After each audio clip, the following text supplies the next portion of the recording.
അല്ല, ആദ്യം കംപ്ലൈന്റ് കൊടുക്കേണ്ടത് മാനനഷ്ടത്തിന് ആ സ്ത്രീക്കെതിരെയാണ് കംപ്ലൈന്റ് കൊടുക്കേണ്ടത്. കാരണം അത്രയും ഇങ്ങനൊരു നിൽക്കുന്ന ഒരാളെ പറ്റി ഇങ്ങനൊരു അലിഗേഷൻ പറയുമ്പോൾ അവര് പറഞ്ഞത് തുടക്കം മുതലേ പരസ്പര വിരുദ്ധമായിട്ടുള്ള കാര്യമാണല്ലോ അവർ പറഞ്ഞത്. അതിനകത്ത് യാതൊരു അടിസ്ഥാനമില്ലെന്ന് അത് കേൾക്കുന്ന ഏതൊരാൾക്കും മനസ്സിലാവുന്ന കാര്യങ്ങളൊക്കെ തന്നെയുള്ളൂ. അപ്പൊ പിന്നെ ഇതായിട്ട് അനുബന്ധിച്ച് ചേട്ടൻ വന്നിട്ട് ആ ഡേറ്റിൽ നമ്മുടെ ഇവിടെ വർഷങ്ങൾക്ക് ശേഷം സിനിമയിലായിരുന്നു നിവിൻ ആ സമയത്ത് 14-15 തീയതികൾ.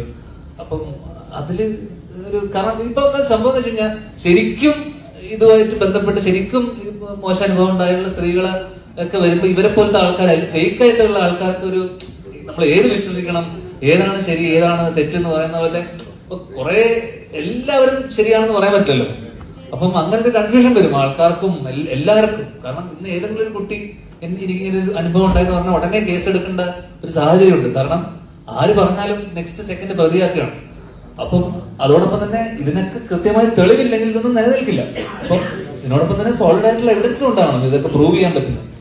അപ്പം അത് എനിക്ക് തോന്നുന്നു നിവിന്റെ എനിക്ക് തോന്നുന്നു അത് അങ്ങനെ തള്ളിപ്പോയി. അത് കൃത്യമായിട്ട് ആൾക്കാർക്കും കേൾക്കുന്നവർക്കും എനിക്ക് തോന്നുന്നു പോലീസുകാർക്കൊക്കെ മനസ്സിലായിട്ടുണ്ടാവണം ഇതിനോടൊക്കെ.